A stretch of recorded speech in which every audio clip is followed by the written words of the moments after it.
Hello my dear students, welcome back to debit credit classes. और यह है class 12 Indian economic development का chapter 3।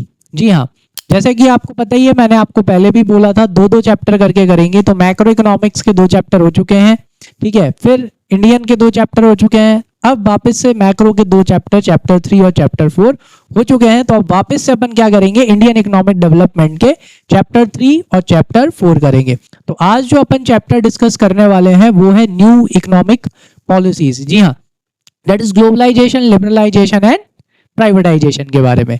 चलिए, तो अभी तक अगर चैनल पे नए हो, लाइक नहीं किया, सब्सक्राइब नहीं किया और बेल आइकन को प्रेस नहीं किया तो वो कर दो। और फटाफट से अपन स्टार्ट करते हैं अपना चैप्टर 3, जिसका नाम है बेटा economic reform since 1991, that is new economic policy.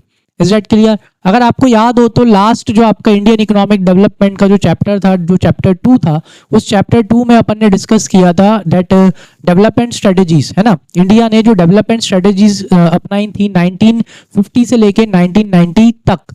Is that clear? तो 1990 तक ही क्यों स्टडी किया था, उसके पीछे का रीजन ये था क्योंकि 1991 के बाद क्या आया था, या 1991 से क्या आया था, न्यू इकोनॉमिक पॉलिसीज इंट्रोड्यूस हुई थी। एक तरफ से इंडिया की इकोनॉमिक पॉलिसीज में मेजर चेंज आया था। Is that clear? इस वजह से अपन ने कब तक का पढ़ा था, 1990 तक पढ़ा था, और अब अपन पढ़ने वाले हैं 1991 से। चलो, तो सबसे पहले तो रीजन ये आता है कि sir why this new economic policies were introduce, यानी कि ये जो इकोनॉमिक रिफॉर्म किया गया, क्यों किया गया, उसके पीछे का रीजन क्या था। चलो, उसके पीछे का मेन रीजन ये था बेटा कि इंडिया ने कौन सी इकोनॉमी अपनाई थी, मिक्स्ड इकोनॉमी अपनाई थी, जो कि अपन ने पिछले चैप्टर में देखा था। अब उस मिक्स्ड इकोनॉमी में हुआ क्या कि इन्होंने पब्लिक सेक्टर को बहुत ज्यादा रोल दे दिया।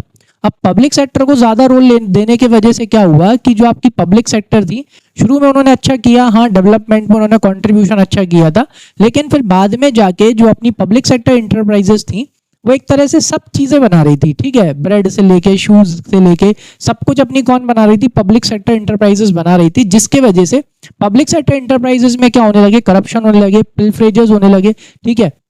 करप्शन मतलब घूस, पिल्फरेजेस मतलब छोटी चोरियां, लीकेजेस मतलब फंड्स का क्या होने लगा था, गलत इस्तेमाल होने लगा था, जिसके वजह से ये पब्लिक सेक्टर इंटरप्राइजेस अपनी गवर्नमेंट के ऊपर क्या बन गई, डेड वेट बन गई, यानी इनके लॉसेस क्या होने लगे, बढ़ने लगे, पाइल अप होने लगे, जिसके वजह से क्या होने लगा, अपने पास जो क्या बोलते हैं फॉरेन एक्सचेंज रिजर्व था, यानी एक तरह से डॉलर और जो फॉरेन करेंसीज का जो रिजर्व था वो क्या होने लगा, खत्म होने लगा इन लॉसेस की वजह से, ठीक है।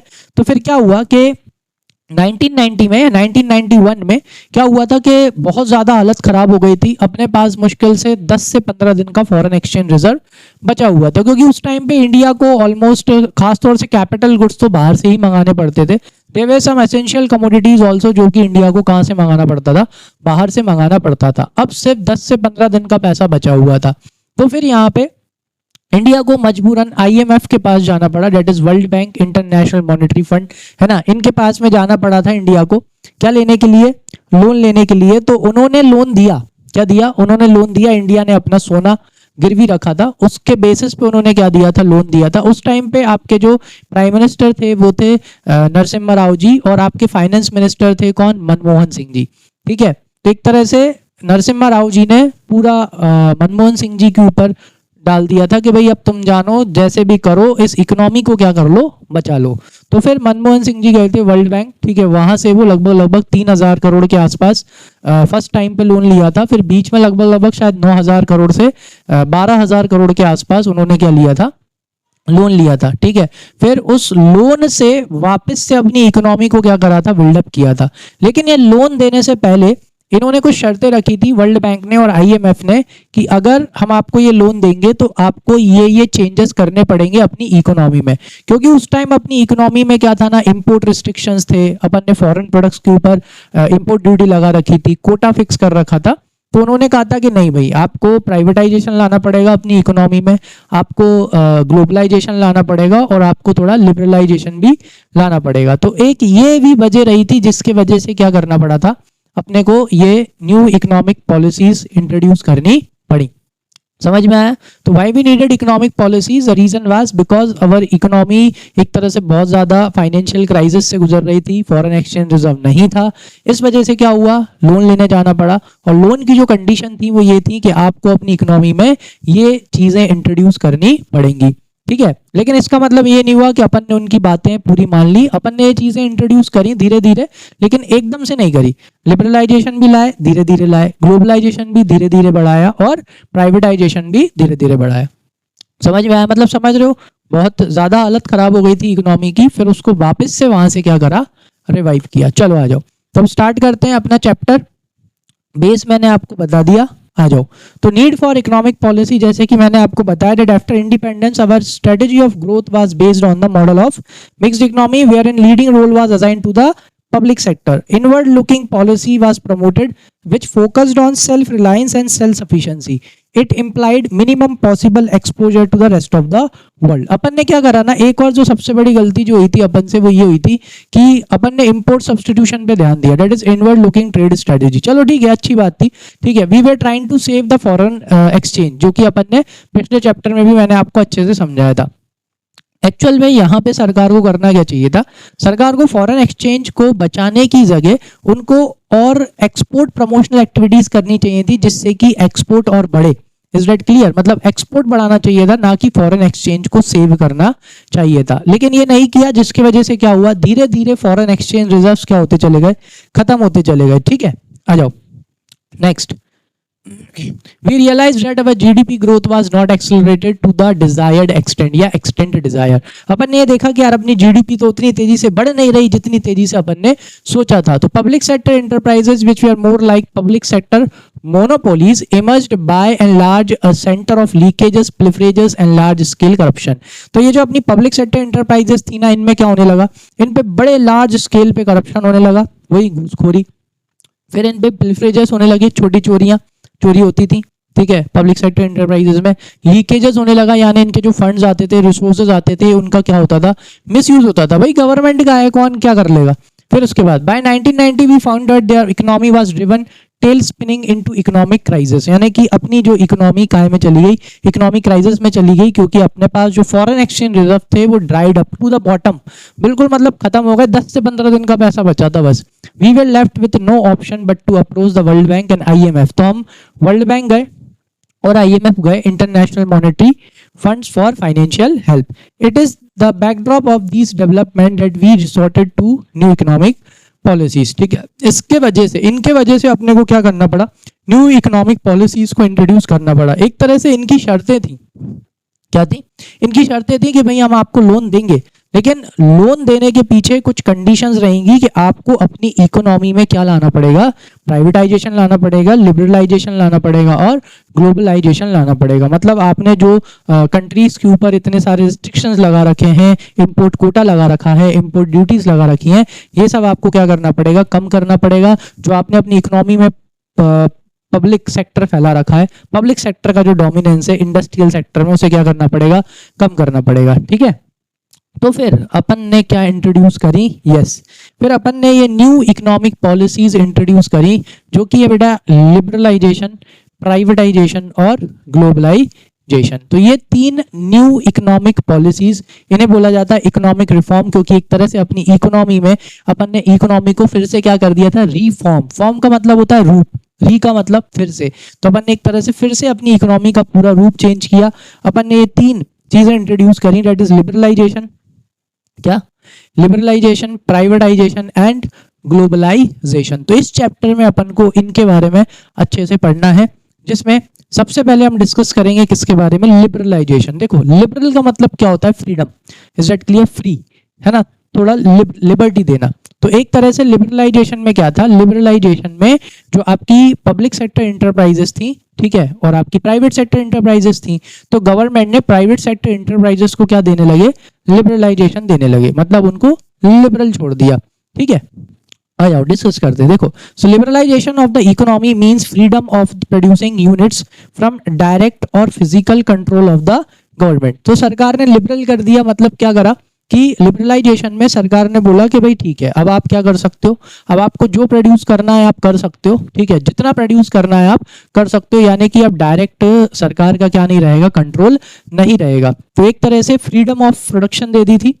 Through few liberalization measures were introduced in 1980s in the areas of industrial licensing, export import policies, technological upgradation, fiscal policies and foreign investment reform policies initiated in 1991 were more comprehensive। ठीक है, देखो क्या हुआ था ना, कुछ जो liberalisation था ना, वो तो कुछ तो लिबरलाइजेशन सरकार ने कब इंट्रोड्यूस कर दिया था, 1980s में ही कर दिया था, in the areas of industrial licensing. किसको लेके, लाइसेंसिंग को लेके, एक्सपोर्ट इंपोर्ट को लेके, ठीक है, टेक्नोलॉजी अपग्रेडेशन से लेके, फिस्कल पॉलिसी यानी एक्सपेंडिचर और रेवेन्यू से रिलेटेड, ठीक है, और foreign investment reform policies initiated in 1991 were more comprehensive. लेकिन जो पॉलिसीज 1991 में सरकार लेके आई थी वो ज्यादा कॉम्प्रिहेंसिव थी, वो ज्यादा डिटेल में थी, मतलब एक तरह से ज्यादा लिबरलाइजेशन कब दी थी, 1991 में। देखो ये हैं इसके कुछ important points. So here are some important points to note. Before 1991, the government had put many restrictions on private businesses in the country. 1991 से पहले अपन ने देखा था क्या था, परमिट लाइसेंस राज था। परमिट लाइसेंस राज में क्या था कि अगर प्राइवेट सेक्टर इंटरप्राइजेस को इंडस्ट्री हाउसेस डालने हैं, इंडस्ट्री डालनी है, तो they have to take the licence from the government. उन्हें किससे लाइसेंस लेना पड़ेगा, गवर्नमेंट से लाइसेंस लेना पड़ेगा, और उस लाइसेंस में कितना वॉल्यूम ऑफ प्रोडक्शन है वो भी लिखा होगा। अगर अपग्रेड करना है तो क्या करना पड़ेगा, यस वापस से लाइसेंस लेना पड़ेगा या लाइसेंस को अपग्रेड कराना पड़ेगा। ठीक है, आ जाओ। तो ये इनने रिस्ट्रिक्शंस लगा रखे थे। सेकंड क्या था, the government notice that these controls had caused severe problems in the economy. ठीक है, और ये कंट्रोल्स की वजह से इकोनॉमी में क्या हुई, बहुत सारी प्रॉब्लम्स भी क्रिएट हुई। ठीक है, जिसकी वजह से जो बिग इंडस्ट्रियल हाउसेस थे उन्होंने क्या क्रिएट करने की कोशिश करी थी, मोनोपोली क्रिएट करने की कोशिश करी थी। वो जो छोटे छोटे थे, जो व्यापारी मतलब जो इंडस्ट्री सेटअप करना चाहते थे, उनको वो लाइसेंस नहीं मिलने देते थे आसानी से। Third, These controls have led to corruption। इनके वजह से क्या हुआ, करप्शन हुआ, अननेसेसरी डिलेज हुए और इनएफिशिएंसी हुई। Is that clear? क्योंकि क्या होना, लाइसेंस चाहिए, अब लाइसेंस चाहिए तो सरकारी बाबू देगा लाइसेंस, तो वो क्या करते थे, जानबूझ के डिले करते थे लाइसेंस देने में और घूस लेते थे। समझ में आया? जिसकी वजह से करप्शन होता था, अननेसेसरी डिले होते थे और इनएफिशिएंसी आती थी काम करने में। Fourth, the GDP growth rate dropped a lot and the economy became high cost instead of being low cost and competitive. तो अपनी क्या हो गई बेटा, अपनी जीडीपी कम हो गई। क्या कम हो गई, जीडीपी। जैसे जीडीपी कम हुई मतलब गुड्स एंड सर्विसेज कम हो गए। जैसे ही गुड्स एंड सर्विसेज कम हो गए मतलब इनकी सप्लाई कम हो गई और डिमांड कैसी थी, डिमांड ज्यादा थी ना, पॉपुलेशन ज्यादा थी, तो बस गुड्स एंड सर्विसेज कम हो गए तो क्या हो गई, उनकी सप्लाई कम हो गई, लेकिन उनकी डिमांड क्या हो गई, डिमांड बढ़ गई। डिमांड बढ़ने की वजह से क्या हुआ, जहां पे कॉस्ट कम होनी चाहिए थी बल्कि अपनी इकोनॉमी की कॉस्ट क्या हो गई, और ज्यादा हाई हो गई, became high cost instead of being low cost and competitive. और क्या हो गई, और कंपिटिटिव हो गई। समझ में आया? क्योंकि क्या हो गया था ना, गुड्स कम थे और उनकी डिमांड कैसी थी, ज्यादा। जब भी गुड्स की सप्लाई कम होती है और उनकी डिमांड ज्यादा होती है तो आपको भी पता है कि उनकी प्राइसेस कैसी हो जाती हैं, ज्यादा हो जाती हैं। तो उस टाइम पे अपनी इकोनॉमी हाई कॉस्ट हो गई थी। चलो फिर क्या हुआ, इकोनॉमिक रिफॉर्म्स अंडर लिबरलाइजेशन। तो लिबरलाइजेशन में सरकार ने क्या क्या इकोनॉमिक रिफॉर्म करे। सबसे पहला किसमें, इंडस्ट्रियल सेक्टर रिफॉर्म। तो इंडस्ट्रियल सेक्टर रिफॉर्म ने अपनी सरकार ने क्या किया, जो कि उन्होंने बहुत सारे रिस्ट्रिक्शंस लगा रखे थे, उन रिस्ट्रिक्शंस को क्या करा, हटा दिए धीरे धीरे करके। आ जाओ। So liberalisation basically mean removing rules and restrictions from the industrial sector. सबसे पहला तो क्या था, a new industry policy was introduced in July 1991 में नई इंडस्ट्रियल पॉलिसीज को क्या करा गया, इंट्रोड्यूस करा गया, जिसमें क्या था, it remove the need for licence. ठीक है, उन्होंने लाइसेंस की जो नीड थी वो क्या कर दी, पूरे तरह से हटा दी। सिर्फ एक्सेप्ट ये जो 5 लिख रही हैं, 5 ही हैं शायद, हाँ, बस इन्हीं में ही क्या चाहिए था, लाइसेंस चाहिए था। जैसे लिक्वर हो गया, सिगरेट्स हो गया, डिफेंस इक्विपमेंट्स हो गए, इंडस्ट्रियल एक्सप्लोजिव हो गए, हजार्डियस केमिकल्स हो गए।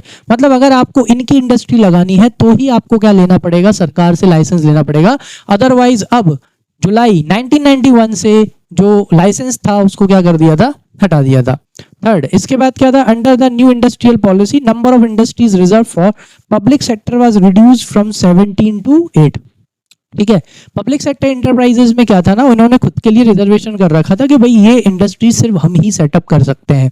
फिर इन्होंने क्या किया, उस रिस्ट्रिक्शंस को भी क्या कर दिया, हटा दिया, वो रिजर्वेशन हटा दिया। पहले 17 इंडस्ट्रीज इनके अंदर में आती थी, जिनको घटा के इन्होंने कितना कर लिया, 8 कर लिया, और 2010 तक आते आते वो सिर्फ कितनी रह गई, 3 रह गई। ये देखो फोर्थ वाले में, इन 2010-11 the number of these industries was reduced merely to 3, including सिर्फ एटॉमिक एनर्जी, रेलवे और डिफेंस इक्विपमेंट्स। ठीक है, सिर्फ ये इंडस्ट्री अब किसके अंदर है, यस, सिर्फ ये इंडस्ट्री अब अपनी गवर्नमेंट के अंदर है। उसके अलावा जितनी भी इंडस्ट्रीज है वो क्या हो सकती हैं, प्राइवेटाइज हैं, और उन्हें प्राइवेट सेक्टर क्या कर सकते हैं, ओपन कर सकते हैं। ठीक है, सेटअप कर सकते हैं। फिफ्थ क्या है, many production areas which earlier were reserved for small scale industries were de reserve. जी हाँ, जो अपन ने पढ़ा था पिछले चैप्टर में, that to promote small scale industries को प्रमोट करने के लिए 1950 और 1990 की जो उनकी ग्रोथ स्ट्रेटेजी थी, उसमें स्मॉल स्केल इंडस्ट्रीज को क्या दिया गया था, रिजर्वेशन दिया गया था कि भाई ये गुड्स सिर्फ स्मॉल स्केल इंडस्ट्रीज ही बनाएंगी, लार्ज स्केल इंडस्ट्रीज इस तरह के गुड्स नहीं बनाएंगी। तो फिर यहाँ पे सरकार ने अब 1991 जुलाई में जो उन्होंने न्यू इंडस्ट्रियल पॉलिसीज लॉन्च करी, उसमें उन्होंने जो ये रिजर्वेशन था स्मॉल स्केल इंडस्ट्रीज के पास, ये उन्होंने हटा दिया। मतलब अब उस तरह के गुड्स कौन बना सकता था, लार्ज स्केल इंडस्ट्रीज भी बना सकती थी, झाड़ू पोंछा, बैंगल्स, इस तरह की चीजें। ठीक है, आ जाओ। सिक्स क्या था, forces of markets they are allowed to determine allocation of resources. पहले क्या था बेटा, पहले ये नहीं था, पहले फोर्सेस ऑफ नहीं, पहले क्या था ना, we used to focus on common interest, collective interest, is that clear, है ना। तब है ना गवर्नमेंट वो चीजें बनाती थी जिससे ज्यादा वेलफेयर किया जाए। लेकिन अब क्या हो गया था, अब है ना किस पे फोकस किया जाएगा भाई, मार्केट फोर्सेस के ऊपर। मतलब वही चीजें प्रोड्यूस करी जाएंगी जिनकी मार्केट में क्या होगी, डिमांड होगी। ठीक है, so forces of market यानी demand and supply. So now we will produce only those goods and services जो कि मार्केट में जिनकी क्या होगी, डिमांड होगी, उसे ही क्या किया जाएगा, सप्लाई किया जाएगा। आ जाओ, और उसी के हिसाब से रिसोर्सेज को क्या करेंगे, एलोकेट करेंगे। सेकंड फिर क्या लाए अपन, फाइनेंशियल सेक्टर रिफॉर्म। ठीक है, वो इंडस्ट्रियल सेक्टर रिफॉर्म्स थे, फाइनेंशियल सेक्टर में भी अपन क्या लेके आए, रिफॉर्म लेके आए, उनमें भी अपन ने चेंजेस किए। क्या क्या चेंजेस किए, in India financial sector is regulated and controlled by RBI, that is Reserve Bank of India, that you already know। Reserve Bank of India क्या है, Reserve Bank of India सारे बैंकों का पापा है। मतलब Reserve Bank of India जो बोलेगा इन सबको वो ही करना पड़ेगा। मतलब Reserve Bank of India क्या करता है, रेगुलेट करता है, कंट्रोल करता है। ठीक है ना, सारे बैंकों को। So liberalization implied a substantial shift in the role of RBI from regulator to a facilitator of the financial sector। ठीक है, पहले जो आरबीआई था ना, पहले आरबीआई का रोल किसका था, रेगुलेटर का था, स्ट्रिक्ट एकदम, ये करो वो करो, ऐसे करो ये करो। ठीक है, मतलब बिल्कुल स्ट्रिक्ट। लेकिन अब उसके जो रोल थे वो क्या हो गए थे, चेंज हो गए थे। मतलब अब आरबीआई एक रेगुलेटर नहीं है, अब आरबीआई क्या है, फैसिलिटेटर है। मतलब अब आरबीआई जितने भी फाइनेंशियल इंस्टीट्यूशंस हैं, बैंक्स हैं, और जितने भी आपके नॉन बैंक्स फाइनेंशियल इंस्टीट्यूशंस हैं, उनको अब क्या प्रोवाइड करेगा, फैसिलिटी प्रोवाइड करेगा। ठीक है, जिसमें बहुत सारी फैसिलिटीज थी जो कि अब आरबीआई कमर्शियल बैंक्स को और जो आपके फाइनेंशियल इंस्टीट्यूशंस होते हैं उनको क्या करता है, प्रोवाइड करता है। उसके लिए एक चैप्टर है that is money and banking, उस चैप्टर में अपन बहुत अच्छे से चीजें पढ़ेंगे, है ना। आ जाओ, नेक्स्ट क्या है, changes in the wake of liberalisation. तो क्या क्या चेंजेस हुए, सबसे पहला, free play of market forces has led to the emergence of private bankers. ठीक है, तो अब क्या हो गया, फ्री प्ले हो गया मार्केट फोर्सेस का, जिसकी वजह से क्या हुआ भाई, प्राइवेट बैंकर्स का क्या हुआ बेटा, इमरजेंस हुआ, वो उभर के आने लगे। ठीक है, प्राइवेट बैंक्स आने लगे। Second, liberalisation has also allowed FII, that is foreign institution investors या इन्वेस्टमेंट्स। ठीक है, now what is this foreign institution investments. पहले क्या था ना, पहले मतलब 1990 से पहले जो आपके फॉरेन इन्वेस्टर्स थे वो यहाँ पे इंडस्ट्रीज ओन नहीं कर सकते थे। मतलब वो इन्वेस्ट तो कर सकते थे लेकिन वो उनके क्या नहीं बन सकते थे, ओनर नहीं बन सकते, जिसकी वजह से फॉरेन इंस्टीट्यूशन इन्वेस्टमेंट अपने यहाँ पे कैसा था, कम था। क्यों, क्योंकि देखो जब तक उन्हें ये नहीं लगेगा कि हम इस इंडस्ट्री को कंट्रोल नहीं कर सकते तो वो पैसा क्यों लगाएंगे, क्योंकि it's a very risky. Is that clear.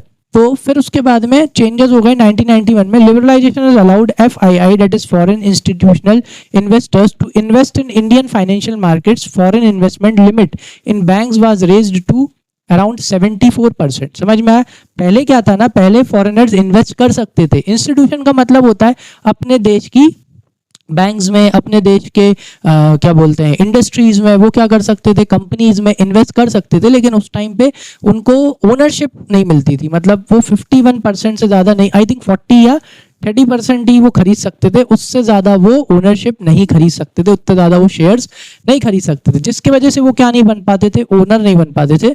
तो उसको हटा दिया गया था। अब जो लिमिट थी उसको बढ़ा के कितना कर दिया, 74%। मतलब कि अब वो 74% शेयर उस पर्टिकुलर कंपनी में, उस पर्टिकुलर इंडस्ट्री में खरीद सकते हैं, विच मीन्स वो क्या बन सकते हैं, ओनर।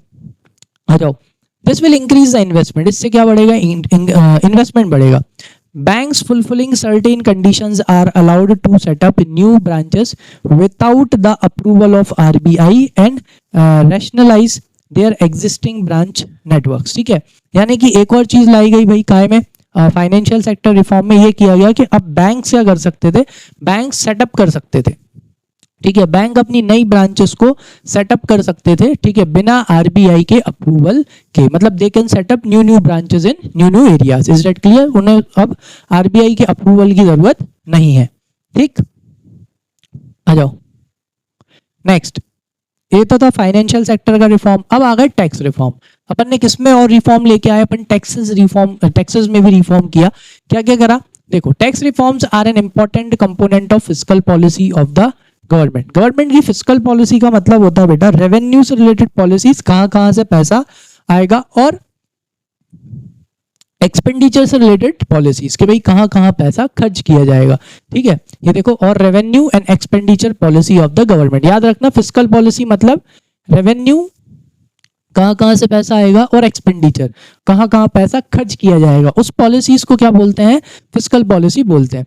प्रायर टू लिबरलाइजेशन, देखो लिबरलाइजेशन से पहले क्या था ना, अपना जो टैक्स स्ट्रक्चर था वो कॉम्प्लेक्स भी था। अपन ने टैक्सेस कैसे लगा रखे थे, इंपोर्ट्स पे ज्यादा टैक्सेस लगा रखे थे। देखो, tax structure was quite complex and tax rates were quite high, और टैक्स रेट्स भी कैसी थी, थोड़ी ज्यादा थी। High tax rates induced tax evasion causing losses of revenue to the government. तो उस टाइम पे टैक्सेस कैसे थे, ज्यादा थे। देखो, जब आप किसी चीज मतलब टैक्स अगर आप ज्यादा लगाओगे तो क्या होगा ना, सामने वाला उसे चोरी करेगा ही, सिंपल सी बात है। कोई भी चीज अगर आप सामने वाले पे ज्यादा लगाओगे तो वो उससे बचने की कोशिश करेगा। इवेंशन का मतलब होता है टैक्स से बचना, ठीक है, तो उससे बचने की कोशिश करेगा। तो उस टाइम पे टैक्सेस कैसे थे, टैक्सेस थोड़े ज्यादा थे, जिसके वजह से टैक्स इवेंशन बहुत होता था, टैक्स की चोरी बहुत होती थी, जिसके वजह से गवर्नमेंट को क्या होता था, रेवेन्यू का लॉस होता था। एक तो ये, एक और जो मेजर रीजन मैं आपको बताऊं, कॉम्प्लेक्सिटी थी। टैक्स सिस्टम बड़ा कॉम्प्लेक्स था, तो अपने जो उस टाइम के लोग थे उनको वो समझ में ही नहीं आता था। समझ में आया? क्लियर है? क्योंकि वैसे ही उस टाइम पे कोई इतनी ज्यादा लिटरेसी तो थी नहीं इंडिया में कि उनको टैक्स सिस्टम समझ में आए। तो टैक्स सिस्टम थोड़ा कॉम्प्लेक्स भी था, ऊपर से टैक्स रेट्स कैसे थे, हाई भी थे, जिस वजह से लोग क्या करते थे, अपने आके टैक्स क्या बोलते, इवेट करते थे, इवेंशन करते थे, टैक्स से बचते थे, चोरी करते थे एक तरह से टैक्स की। ठीक है, फिर क्या हुआ, फॉलोइंग लिबरलाइजेशन। तो जैसे ही क्या आया भाई, लिबरलाइजेशन आया, क्या किया, income tax and corporate tax have gradually been reduce. तो किनको कम कर दिया गया, इनकम टैक्स और कॉर्पोरेट टैक्स को कम कर दिया गया। Indirect tax structure has also been reform to establish common national market for goods and services. ठीक है, जो टैक्स स्ट्रक्चर था उसको क्या करा गया, वापस से रिफॉर्म करा गया, उसको स्टैब्लिश करा गया कि common national market for goods and services बनाया जा सके। मतलब एक तरह से टैक्स स्ट्रक्चर को थोड़ा सा सिंपल बनाने की क्या करी गई थी, कोशिश की गई थी, और थोड़ा सिंपल हुआ भी था। लेकिन क्या था ना, मल्टीपल टैक्सेस थे, मल्टीपल टैक्सेस तब भी थे, जिसकी वजह से क्या थी, कॉम्प्लेक्सिटी तब भी थी, बस कॉम्प्लेक्सिटी को कम करने की कोशिश की गई थी। इन 2016 क्या हुआ था, इंडियन पार्लियामेंट इनेक्टेड, हाँ 2016 में कौन आ गया भाई, गुड्स एंड सर्विस टैक्स आ गया, that is GST, one nation one tax. लेकिन अभी भी बता दूं, अभी भी आपके देश में वन नेशन वन टैक्स नहीं है। जीएसटी के साथ अभी भी कुछ गुड्स हैं जिनके ऊपर अलग से टैक्सेस लगाए जाते हैं, स्टेट टैक्स, वेट टैक्स, ये सब लगते हैं अभी भी। लेकिन हाँ, गुड्स और सर्विसेज पे क्या लगते हैं, जीएसटी लगता है। 2016 to simplify and introduce a unified indirect tax system in India. जो अपने देश में इतने सारे टैक्सेस लगते थे, एक्साइज ड्यूटी, कस्टम ड्यूटी, इन सबको क्या करा, तो इतने सारे टैक्सेस को, सेल्स टैक्स, इन वेट टैक्स, इन सबको मर्ज करके एक सिंगल टैक्स बना दिया गया, that is goods and service tax, ताकि जो ये टैक्स सिस्टम है उसे क्या करा जा सके, सिंप्लीफाई करा जा सके। ठीक है, और एक तरह से जीएसटी एक ऐसा टैक्स है जो कि थोड़ा सिंपल है, बाकी टैक्स सिस्टम के कंपैरिजन में जीएसटी कैसा है, सिंपल है। ठीक है, आ जाओ, जो कि 2016 में। फिर उसके बाद 4 फॉरेन एक्सचेंज रिफॉर्म, किसमें और चेंज किया अपन ने, फॉरेन एक्सचेंज रिफॉर्म्स भी करे अपन ने। चलो आ जाओ, फॉरेन एक्सचेंज में क्या रिफॉर्म लेके आए, foreign exchange reforms were to resolve the BOP crisis in the country. BOP का मतलब होता है बेटा बैलेंस ऑफ पेमेंट। क्या होता है, बैलेंस ऑफ पेमेंट। अब ये बैलेंस ऑफ पेमेंट क्या है बेटा, balance of payment is a statement, balance of payment क्या है, balance of payment is a statement in which the transactions of our country या our resident with rest of the world are recorded. ठीक है, जितने भी import export के transaction होते हैं गुड्स और सर्विसेज के, visible transaction as well as invisible transaction. मतलब ऐसा मान लो कि अपने देश के जो रेसिडेंट होते हैं, जो अपने देश में ही रह रहे हैं, अपने देश में ही कमा रहे हैं, खा रहे हैं, उनके ट्रांजेक्शन किसके साथ, जो रेस्ट ऑफ द वर्ल्ड के साथ, मतलब और भी जो कंट्रीज हैं उनके साथ में उनका जो लेन देन चल रहा है, उनका जो पैसा आ रहा है जा रहा है, वो सब जो चीजें होती हैं उनके ट्रांजेक्शन्स कहाँ रिकॉर्ड करे जाते हैं, बैलेंस ऑफ पेमेंट में। और अपना बैलेंस ऑफ पेमेंट में क्या थे भैया, क्राइसिस थे। क्राइसिस थे मतलब एक तरह से सिंपल शब्दों में बताऊं तो इंपोर्ट ज्यादा था, क्या ज्यादा था, इंपोर्ट ज्यादा था, और एक्सपोर्ट क्या थे, एक्सपोर्ट कम थे। इंपोर्ट ज्यादा था मतलब एक्सपेंसेस ज्यादा बाहर से, मतलब खर्चा ज्यादा हो रहा है, और एक्सपेंसेस ज्यादा थे, और इनकम कैसी थी, कम, यानी एक्सपोर्ट कैसे थे, कम थे।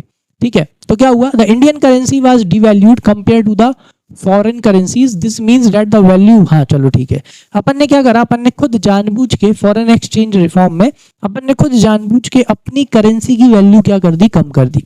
अब अपनी करेंसी की वैल्यू कम करने का मतलब क्या होता है जरा समझना। देखो मान के चलो कि पहले 40 रुपए का $1 था, कितना डॉलर था, कितने रुपए का $1 था, 40 रुपए का $1 था, तो अपन ने जानबूझ के अपनी करेंसी की वैल्यू कम कर दी। ये देखो मतलब अपन ने 50 रुपए का क्या कर दिया, $1 कर दिया।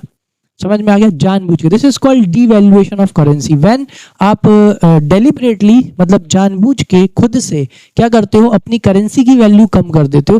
कुछ को लग रहा होगा सर यहाँ तो बड़ी नहीं है बेटा, अपन को पहले 40 रुपए में $1 मिलता था, ठीक है, फिर अपनी सरकार ने जानबूझ के अपने डॉलर को कितना कर दिया, 50 कर दिया, मतलब अब 50 रुपए में $1 मिलेगा। Is that clear. इसके पीछे का रीजन ये था कि भाई सरकार चाहती थी अगर अपना पैसा सस्ता होगा, क्या होगा, देखो पहले वो लोग क्या कर पाते थे, यानी फॉरेनर्स पहले क्या कर पाएंगे, वो $1 में सिर्फ 40 रुपए का सामान खरीद पाएंगे।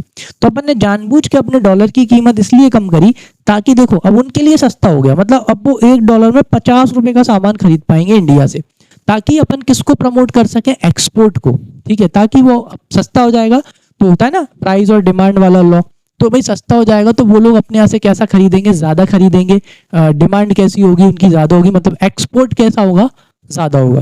तो एक तरह से this is called devaluation of currency when we deliberately decrease the value of our currency in comparison to the foreign currency. तो ये अपन ने कम कर दी थी।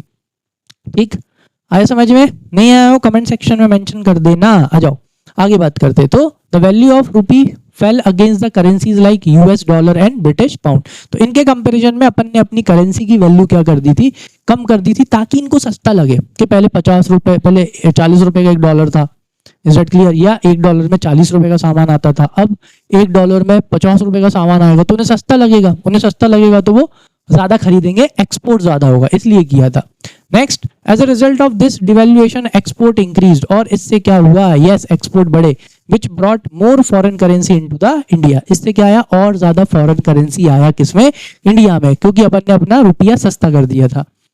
Then, this was seen as an important step in the reforming the country's external sector. ठीक है, sorry, चलो आ जाओ next. After the 1991 devaluation, India moved to a floating exchange rate system in the global market. ठीक है, तो 1991 के बाद India ने कौन सा रेट एक्सचेंज अपना लिया था, एक तरह से floating rate exchange rate system in the global market. Floating rate exchange rate system क्या होता है, जिसमें जो आपकी करेंसी की वैल्यू रहती है वो क्या होती है, फ्लोट होती रहती है, बहती रहती है, डिमांड और सप्लाई के हिसाब से कभी बढ़ जाएगी, कभी घट जाएगी, कभी बढ़ जाएगी, कभी घट जाएगी। ठीक है, उस हिसाब से इसके बारे में भी अपन डिटेल में पढ़ेंगे, फ्लोटिंग रेट ऑफ एक्सचेंज। ठीक है, ये पढ़ेंगे अपन फॉरेन एक्सचेंज वाले चैप्टर में। किसमें आएगा ये, फॉरेन एक्सचेंज वाले चैप्टर में आएगा। ठीक है, चलो दो तरह की रेट होती है, फिक्स्ड एक्सचेंज रेट होती है और एक फ्लोटिंग एक्सचेंज रेट। फिक्स्ड में फिक्स्ड रहती है, फ्लोटिंग में एक्सचेंज रेट क्या होती रहती है बेटा, कम होती रहती, कम ज्यादा होती रहती है। ठीक है, बिकॉज इसमें डिपेंड करती है डिमांड और सप्लाई के ऊपर। किसके ऊपर, डिमांड एंड सप्लाई। ठीक है, चलो आगे बात करते हैं। नेक्स्ट क्या था, now the value of Indian rupee in international market is decided by the, ये आ गया ना कि भाई फ्लोटिंग एक्सचेंज रेट में क्या होता है, कि भाई जो करेंसी की वैल्यू है वो कौन डिसाइड करेगा, सप्लाई एंड डिमांड। ठीक है भाई, किसी करेंसी की डिमांड ज्यादा होती है और उसकी सप्लाई कम होती है तो उसकी प्राइस ज्यादा होती है। जैसे फॉर एग्जांपल डॉलर, डॉलर की डिमांड ज्यादा है लेकिन उसकी सप्लाई कैसी है, कम है, इसलिए मार्केट में डॉलर की प्राइस कैसी है बेटा, ज्यादा है। समझ में आया। अगर किसी करेंसी की सप्लाई तो ज्यादा होती है लेकिन डिमांड कैसी होती है, कम होती है, आप इंडियन रुपी ले लो, इसलिए इंडिया का रुपया कैसा है, सस्ता है। देखो अपना डॉलर की प्राइस इतनी ज्यादा क्यों है, उसके पीछे का रीजन ये है कि अपनी जो करेंसी है ना उसकी परचेजिंग पावर कम है। समझ में आया। क्योंकि अपने यहाँ पे इस तरह के गुड्स की सर्विस नहीं बनते कि बाहर के लोग आगे खरीदें, क्योंकि जब तक वो अपने यहाँ पे आगे खरीदेंगे नहीं, they will not demand for our currency. तो जब अपनी करेंसी की डिमांड ही नहीं होगी तो उसकी प्राइस क्या बढ़ेगी। समझ में आया। तो ये रीजन है, चलो वो आपको और आ जाएगा। नेक्स्ट अब काय की बात करते हैं, trade and investment policy reform. चलो अपन ने और क्या करा, ट्रेड और इन्वेस्टमेंट की जो पॉलिसीज थी उनमें भी क्या करा, लिबरलाइजेशन किया, उनको भी रिफॉर्म किया। चलो क्या क्या करा उसमें, सबसे पहला तो वही removal of limits on imports and exports. तो इंपोर्ट और एक्सपोर्ट के ऊपर जो कोटा लगा रखा था, यानी जो फिक्स लगा रखा था कि भाई इतना ही इंपोर्ट कर सकते हैं, इतना ही एक्सपोर्ट कर सकते हैं, तो उन्हें क्या कर दिया, उन रिस्ट्रिक्शंस को हटा दिया। तो restrictions on the amount of manufactured consumer goods and agriculture goods that could be imported where taken away, उन्हें अपन ने क्या कर दिया, खत्म ही कर दिया। क्या था ना, अपनी जो ग्रोथ स्ट्रेटजी थी 1950-1991 में, अपन ने इनवर्ड लुकिंग ट्रेड स्ट्रेटजी में यानी इंपोर्ट सब्स्टिट्यूशन में अपन ने क्या करा था, अपनी स्मॉल स्केल इंडस्ट्रीज को बचाने के लिए या अपनी डोमेस्टिक इंडस्ट्रीज को बचाने के लिए इंपोर्ट्स के ऊपर अपन ने क्या लगा रखे थे, रिस्ट्रिक्शंस लगा रखे थे, और अपन ने इंपोर्ट्स के ऊपर कोटा लगा रखा था। कोटा यानी फिक्स कर दिया था कि भाई इतना ही इंपोर्ट कर सकते हो, 10,000 यूनिट, 20,000 यूनिट, ऐसा कोटा लगा दिया था। तो वो सब क्या कर दिया था, हटा दिया था। जितने भी manufactured consumer goods, agriculture goods थे जो कि बाहर से इंपोर्ट करे जाते थे, उनके ऊपर जो भी रिस्ट्रिक्शंस थे उन्हें क्या कर दिया, यस हटा दिया। सेकंड ये रहा, देखो lowering of tax on import and export. Import और एक्सपोर्ट के ऊपर जो टैक्सेस थे उन्हें भी क्या कर दिया गया, कम कर दिया गया। हाँ, अपनी सरकार ने इंपोर्ट एक्सपोर्ट के ऊपर हैवी टैक्सेस लगा रखे थे, इंपोर्ट के ऊपर टैक्सेस लगा रखे थे ताकि उनके गुड्स इंडिया में, इंपोर्ट बाहर से लाओगे उनके ऊपर टैक्स लगा दिया ताकि उनके गुड्स इंडिया में क्या हो जाए, महंगे हो जाए, ताकि उनके गुड्स खरीदने से पहले अपने यहाँ के लोग किसके गुड्स खरीदें, अपनी डोमेस्टिक इंडस्ट्रीज के। एक्सपोर्ट के ऊपर भी टैक्स लगा दिया था।